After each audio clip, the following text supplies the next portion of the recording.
இந்த தென்னிந்திய திரைப்பட தொழிலாளர் நல சங்கம். இந்த சங்கம் வந்து எளியோர் கூட திரைத்துறை உலகத்துக்குள்ள வரணுன்ற நோக்கத்துக்காக தான் தொடங்கியிருக்கோம்.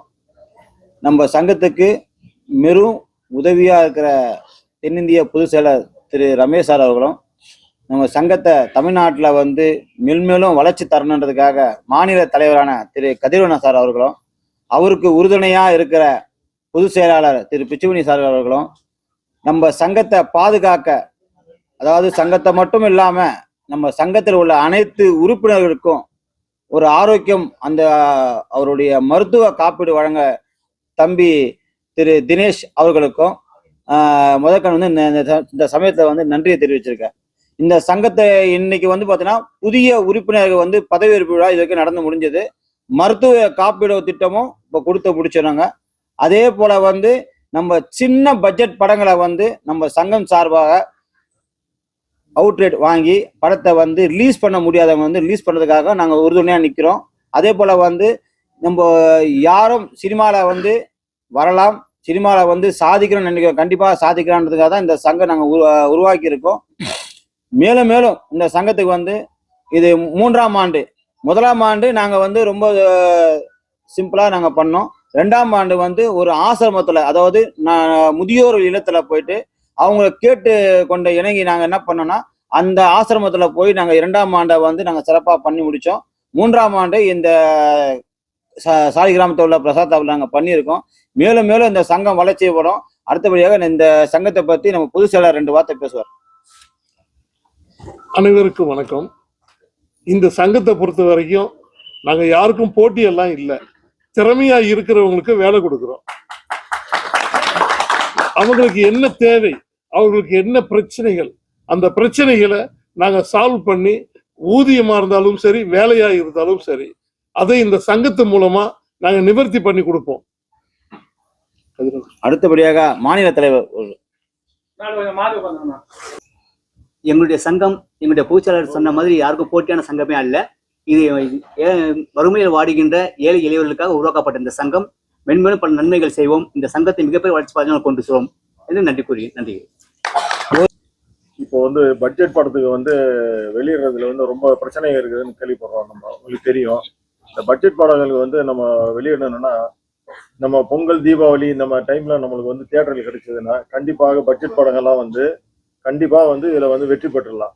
ஸோ இதுக்கு வந்து நம்ம அரசாங்கத்துக்கு வந்து நம்ம சங்கம் வந்து ஒரு கோரிக்கை வைக்கலான்னு இருக்கோம். நன்றி. அடுத்தபடியாக நம்ம சங்க காப்பாளர் மருத்துவ இதை பத்தி பேசுவார்.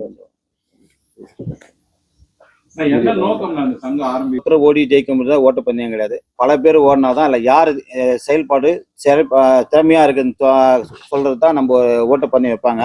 அதே பல சங்கங்கள் இருந்தாலும் அந்த சங்கங்கள் செயல்பாடு எப்படி இருந்தா, எல்லா சங்கமும் ஆரம்பிக்கும் போது ஒரு நலத்திட்டத்துக்காகவும் சேவைக்காக மனப்பான்மை தான் எல்லா சங்கமும் ஆரம்பிக்கிறாங்க. அதனால பல சங்கங்கள் மேலும் உருவானதான் எங்களோட ஆசையம்.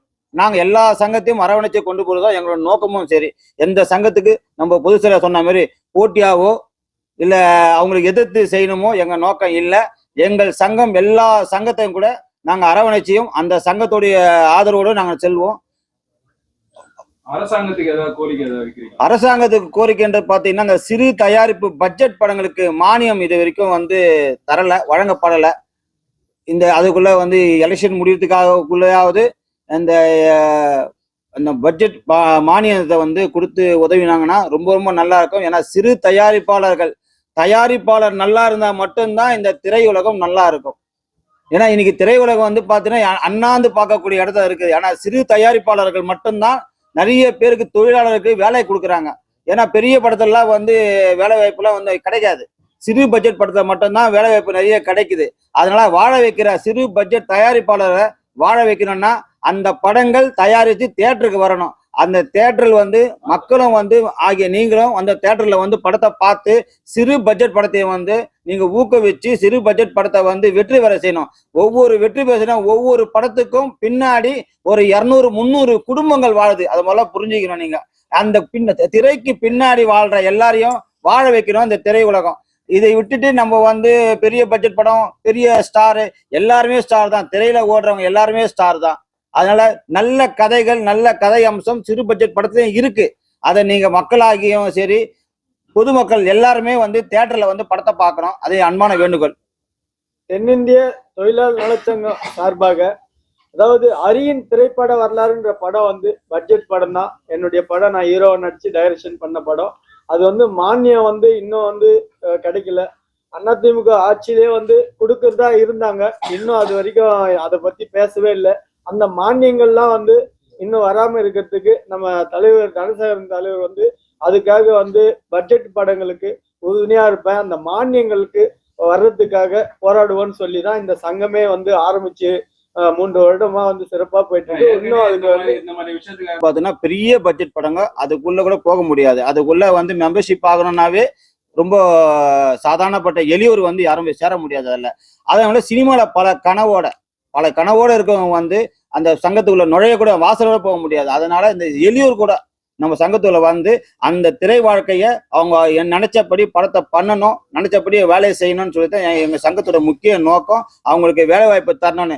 2வது, எங்க சங்கத்துல தென்னிந்திய திரைப்பட தொழிலாளர் நல சங்கத்துல தயாரிக்கிற படம் அரசாங்கம் தரணும் நாங்க கோரிக்கை வைக்கிறோம். ஆனா அதற்கு முன்னாடி நாங்க என்ன பண்றோம்னா, எங்க சங்கத்துல தயாரிக்கிற படத்தை வந்து எங்க சங்கம் சார்பா அந்த படம் எடுத்து பூஜை செய்து தயாரித்து தியேட்டருக்கு படம் வந்துடுச்சா 10 நாளுக்குள்ள நாங்க வந்து 2 லட்சம் ரூபாய் மானியமா கொடுக்கறதாக முடிவு பண்ணியிருக்கோம். நாங்க வந்து தியேட்டர் உரிமையாளர் தான் கேட்க முடியுங்க, அரசாங்கத்தை கேட்க முடியாது. தமிழ்நாடு அரசு சார்பா உங்களோட பிரச்சனை சால்வ் பண்ண தியேட்டர் கட்டி கொடுக்குற மாதிரி கோரிக்கை வச்சிருக்கீங்களா? இல்ல, தியேட்டர்லாம் கட்டி கொடுக்க முடியாது. தியேட்டர் இருக்க தியேட்டர் மூடாம வந்த வரைக்கும் சந்தோஷம். அதாவது தியேட்டர் உரிமையாளர்கள் சிறு பட்ஜெட் படத்துக்கு இந்த காலை காட்சி மட்டும் இல்லாம, ஏன்னா வந்து இப்போ பெரிய நடிகர் படம் வந்து காலை காட்சியில 6 மணிக்கு போட்டா கூட கூட்டம் வந்துடும். ஆனா அந்த சிறு பட்ஜெட் படத்தை கரெக்டா பிளான் பண்ணி அந்த 11 மணி காட்சி மட்டும் தான் கொடுக்குறாங்க. 11 மணிக்கு யார் வர முடியும்? ஏன்னா இன்னைக்கு ஜென்ரல் சூழ்நிலை வந்து எல்லாரும் வந்து கஷ்டப்பட்டு ஒரு மதியான காட்சியாவது இல்ல மாலை காட்சியாவது கொடுத்தாங்கன்னா எங்களுக்கு நல்லா இருக்கும். அந்த சிறு பட்ஜெட் படத்தை 11 மணிக்கு காட்சி கொடுத்து அங்க 10 பேரோட உட்கார மாட்டாங்க. அதனால வந்து அந்த தயாரிப்பாளர் தியேட்டர் வரல, டிக்கெட் வரல, அந்த ப்ரொடியூசரே வந்து டிக்கெட் எடுக்க வேண்டிய சூழ்நிலை இருக்குது. டிக்கெட் எடுத்து கொடுத்து உள்ள வந்து பார்க்க வேண்டியதா இருக்குது. போஸ்டரும் ஓட்ட மாட்டேன்றாங்க. ஒரு தியேட்டர்ல வந்து ஒரு படம் வருதுன்னா போஸ்டர் ஒட்டணும். அந்த போஸ்டர் வாங்கி தான் கொடுக்குறோம், அச்சு தான் கொடுக்குறோம், அதை ஒட்டுறது கூட ஆள் இல்லை. அது போட அது கிடப்புல இருக்குது. இது போல தவறுகள் செய்யாம கொஞ்சம் திரை தியேட்டர் உரிமையாளர்கள் இந்த சிறு பட்ஜெட் படத்தை வந்து வாழ வைக்கிறது உங்க கையில மட்டும்தான் இருக்கு. நீங்க படத்தை வந்து பப்ளிசிட்டி பண்ணால் மட்டும் எங்களால் முடிஞ்ச ஒரு ஆடியோ லான்ச் பண்றோம், நாங்க போஸ்டர் வச்சு கொடுத்துறோம், ஒரு பேனர் கூட வச்சிடறாங்க அங்க, அதான் பண்ணிடுறோம். ஆனா வந்து அதை அதை வந்து நீங்க அங்க இருக்க வேலையாட்கள் வந்து சரியா செய்யல, அந்த போஸ்டும் ஒட்டுறது கிடையாது. அதுமாரி தவறுலாம் இல்லாம நீங்க வந்து இந்த தியேட்டர்ல சிறு பட்ஜெட் படம் வந்ததுன்னா அந்த படத்தை வந்து ஊக்குவிச்சு நீங்க ஒரு நல்ல காட்சி, ஏன்னா நீங்க 4 காட்சியில வந்து ஒரு 3 காட்சி அங்க கொடுக்குறீங்க, ஒரு காட்சி எங்களுக்கு கொடுக்குறீங்க, அது ஒரு மதியான டைம்ல ஈவினிங் டைம்ல கொடுத்தீங்கன்னா ரொம்ப நல்லா இருக்கும்.